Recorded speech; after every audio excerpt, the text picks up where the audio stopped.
took his melancholy dinner in his usual melancholy tavern, and having read all the newspapers and beguiled the rest of the evening with his banker's book, went home to bed. He lived in chambers which had once belonged to his deceased partner.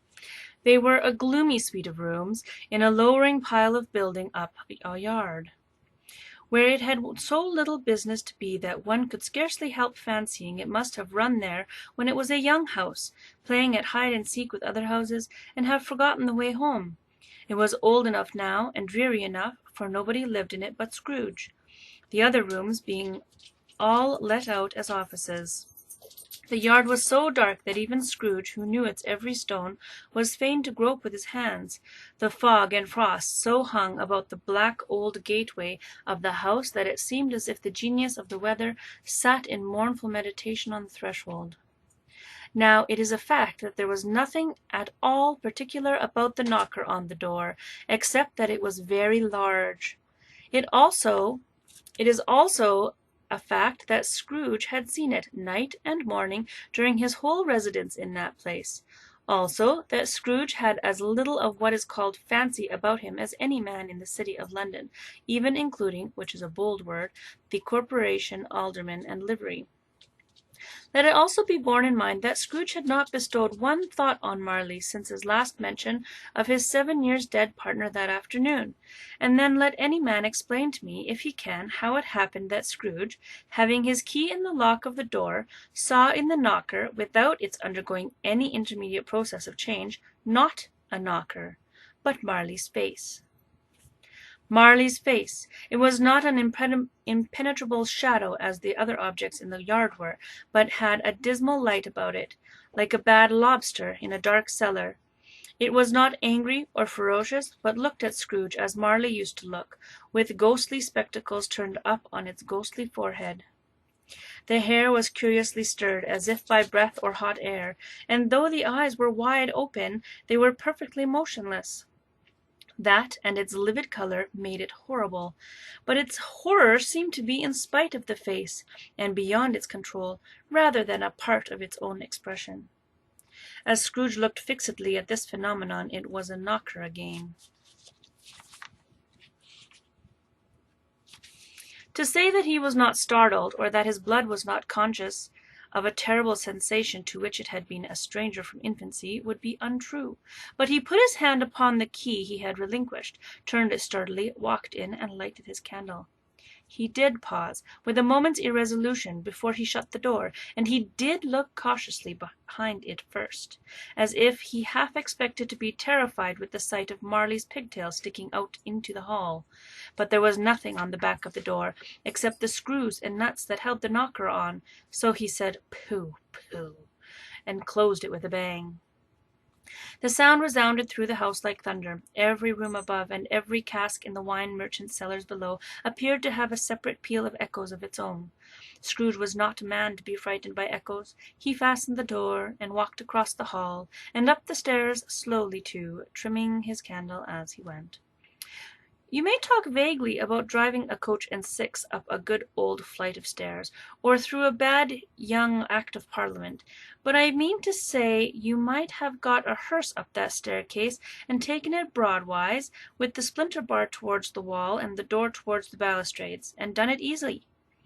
There was plenty of width for that, and room to spare, which is perhaps the reason why Scrooge thought he saw a locomotive hearse going on before him in the gloom. Half a dozen gas lamps out of the street wouldn't have lighted the entry too well, so you may suppose that it was pretty dark with Scrooge's dip. Up Scrooge went, not caring a button for that. Darkness is cheap, and Scrooge liked it. But before he shut his heavy door, he walked through his rooms to see that all was right. He had just enough recollection of the face to desire to do that. Sitting-room, bedroom, lumber-room, all as they should be. Nobody under the table, nobody under the sofa, a small fire in the grate, spoon and basin ready, and a little saucepan of gruel. Scrooge had a cold in his head, upon the hub. Nobody under the bed, nobody in the closet, nobody in his dressing-gown, which was hanging up in a suspicious attitude against the wall. Lumber-room, as usual. Old fire-guard, old shoes, 2 fish baskets, washing-stand on 3 legs, and a poker. Quite satisfied, he closed his door, and locked himself in, double locked himself in, which was not his custom. Thus secured against surprise, he took off his cravat, put on his dressing gown and slippers, and his nightcap, and sat down before the fire to take his gruel. It was a very low fire indeed, nothing on such a bitter night. He was obliged to sit close to it and brood over it before he could extract the least sensation of warmth from such a handful of fuel. The fireplace was an old one, built by some Dutch merchant long ago, and paved all round with quaint Dutch tiles designed to illustrate the Scriptures. There were Cains and Abels, Pharaoh's daughters, queens of Sheba, angelic messengers, descending through the air on clouds of feather beds, Abrahams, Belshazzars, apostles putting off to sea in butter boats, hundreds of figures to attract his thoughts. And yet that face of Marley, 7 years dead, came like the ancient prophet's rod and swallowed up the whole. If each smooth tile had been a blank at first, with power to shape some picture on its surface from the disjointed fragments of his thoughts, there would have been a copy of old Marley's head on every one. Humbug, said Scrooge, and walked across the room. After several turns, he sat down again. As he threw his head back in the chair, his glance happened to rest upon a bell, a disused bell, that hung in the room, and communicated, for some purpose now forgotten, with a chamber in the highest story of the building. It was with great astonishment, and with a strange inexplicable dread, that, as he looked, he saw this bell begin to swing. It swung so softly in the outset that it scarcely made a sound, but soon it rang out loudly, and so did every bell in the house. This must have lasted half a minute, or a minute, but it seemed an hour. The bells ceased as they had begun together. They were succeeded by a clanking noise, deep down below, as if some person were dragging a heavy chain over the casks in the wine merchant's cellar. Scrooge then remembered to have heard that ghosts in haunted houses were described as dragging chains. The cellar door flew open with a booming sound, and then he heard the noise, much louder, on the floors below, then coming up the stairs, then coming straight towards his door. "It's humbug still," said Scrooge. "I won't believe it." His colour changed, though, when, without a pause, it came on through the heavy door, and passed into the room before his eyes. Upon its coming in, the dying flame leapt up, as though it cried, "I know him, Marley's ghost!" and fell again. The same face, the very same, Marley, in his pigtail, usual waistcoat, tights, and boots, the tassels on the later bristling like his pigtail, and his coat skirts, and the hair upon his head. The chain he drew was clasped about his middle. It was long, and wound about him like a tail, and it was made, for Scrooge observed it closely, of cash-boxes, keys, padlocks, ledgers, deeds, and heavy purses wrought in steel. His body was transparent, so that Scrooge, observing him, and looking through his waistcoat, could see the 2 buttons on his coat behind. Scrooge had often heard it said that Marley had no bowels, but he had never believed it until now. No, nor did he believe it even now. Even though he looked the phantom through and through, he saw it standing before him, though he felt the chilling influence of its death-cold eyes, and marked the very texture of the folded kerchief bound about its head and chin, which wrapper he had not observed before. He was still incredulous, and fought against his senses. "How now?" said Scrooge, caustic and cold as ever. "What do you want with me?" "Much." Marley's voice, no doubt about it. "Who are you?" "Ask me who I was." "Who were you then?" said Scrooge, raising his voice. "You're particular for a shade." He was going to say to a shade, but substituted this as more appropriate. "In life I was your partner, Jacob Marley." Can you sit down?" asked Scrooge, looking doubtfully at him. "I can." "Do it, then." Scrooge asked the question because he didn't know whether a ghost so transparent might find himself in a condition to take a chair, and felt that in the event of its being impossible, it might involve the necessity of an embarrassing explanation. But the ghost sat down on the opposite side of the fireplace, as if he was quite used to it. "You don't believe in me," observed the ghost. "I don't," said Scrooge. "What evidence would you have of my reality beyond that of your own senses?" I don't know, said Scrooge. Why do you doubt your senses? Because, said Scrooge, a little thing affects them. A slight disorder of the stomach makes them cheats. You may be an undigested bit of beef, a blot of mustard, a crumb of cheese, a fragment of an underdone potato. There's more of gravy than of grave about you, whatever you are. Scrooge was not much in the habit of cracking jokes, nor did he feel in his heart by any means waggish then. The truth is that he tried to be smart, as a means of distracting his own attention, and keeping down his terror, for the spectre's voice disturbed the very marrow of his bones.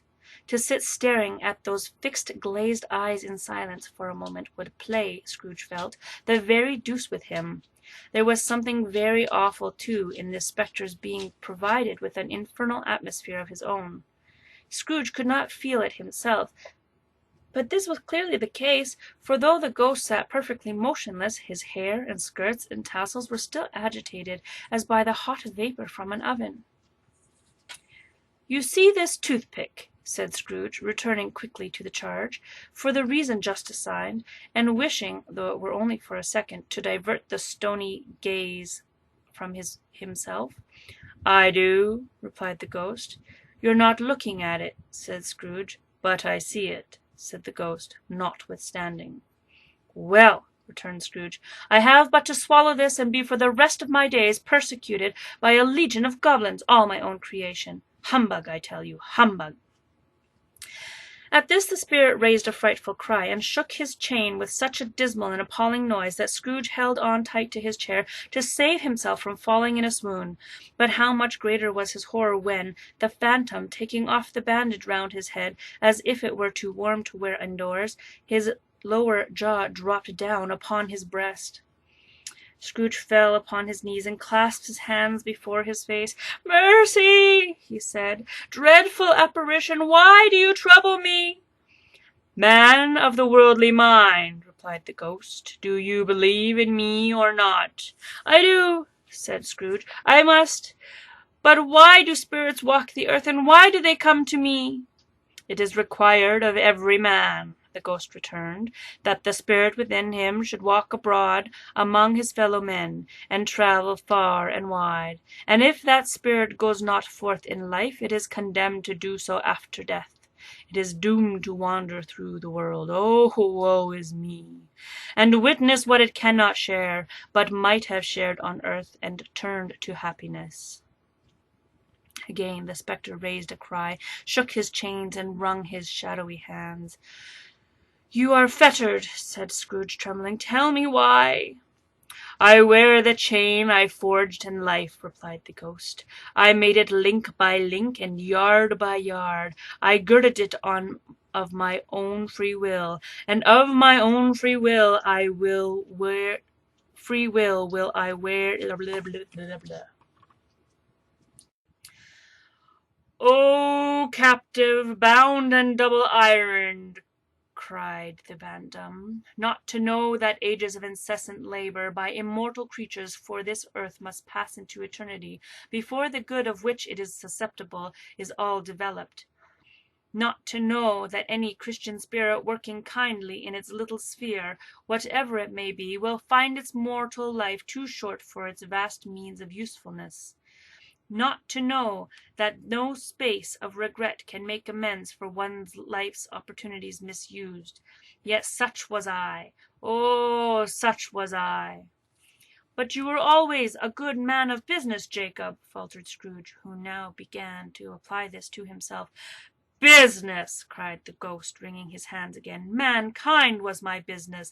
The common welfare was my business. Charity, mercy, forbearance, and benevolence were all my business. The dealings of my trade were but a drop of water in the comprehensive ocean of my business. He held up his chain at arm's length, as if that were the cause of all his unavailing grief, and flung it heavily upon the ground again. At this time of the rolling year, the spectre said, I suffer most. Why did I walk through the crowds of fellow beings with my eyes turned down, and never raise them to that blessed star which led the wise men to the poor abode? Were there no poor homes to which its light would have conducted me? Scrooge was very much dismayed to hear the spectre going on at this rate, and began to quake exceedingly. "Hear me!" cried the ghost. "My time is nearly gone." "I will," said Scrooge. "But don't be hard upon me. Don't be flowery. Jacob, pray, how is that I appear before you in a shape that you can see? I may not tell. I have sat invisible beside you many, many a day." It was not an agreeable idea. Scrooge shivered and wiped the perspiration from his brow. "That is no light part of my penance," pursued the ghost. "I am here night to warn you that you have yet a chance of hope of escaping my fate. A chance and hope of my procuring.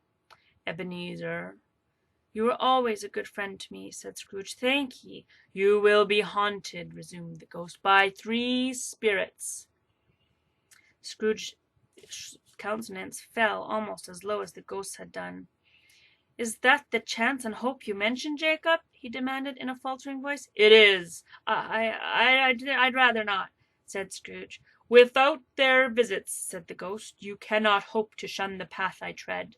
Expect the first tomorrow, when the bell tolls 1. Couldn't I take 'em all at once, and have it over, Jacob?" hinted Scrooge. "Expect the second on the next night at the same hour, the third upon the next night when the last stroke of 12 has ceased to vibrate. Look to see me no more, and look that, for your own sake, you remember what has passed between us." When he said these words, the spectre took his wrapper from the table and bound it round his head as before. Scrooge knew this by the smart sound his teeth made when the jaws were brought together by the bandage. He ventured to raise his eyes again, and found his supernatural visitor confronting him in an erect attitude, with his chain wound over and about his arm. The apparition walked backward from him, and at every step he took the wind raised itself a little, so that when the spectre reached it, it was wide open. He beckoned Scrooge to approach, which he did, and when they were within 2 paces of each other and the window, Marley's ghost held up his hand, warning him to come no nearer. Scrooge stopped. Not so much in obedience as in surprise and fear, for on the raising of the hand he became sensible of confused noises in the air, incoherent sounds of lamentation and regret, wailings inexpressibly sorrowful and self-accusatory. The spectre, after listening for a moment, joined in the mournful dirge, and floated out upon the bleak dark night. Scrooge followed to the window. Desperate in his curiosity, he looked out. The air was filled with phantoms, wandering hither and thither in restless haste, and moaning as they went. Every one of them wore chains like Marley's ghost. Some few, they might be guilty governments, were linked together. None were free. Many had been personally known to Scrooge in their lives. He had been quite familiar with one old ghost in a white waistcoat, with a monstrous iron safe attached to his ankle, who cried piteously at being unable to assist a wretched woman with an infant, whom he saw below upon a doorstep. The misery with them all was, clearly, that they sought to interfere for good in human matters, and had lost the power forever.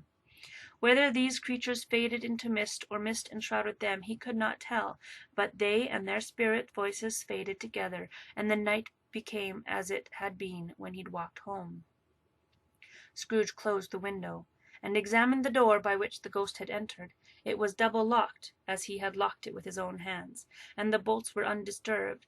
He tried to say "humbug," but stopped at the first syllable, and, being, from the emotion he had undergone, or the fatigues of the day, or his glimpse of the invisible world, or the dull conversation of the ghost, or the lateness of the hour, much in need of repose, went straight to bed, without undressing, and fell asleep on the instant.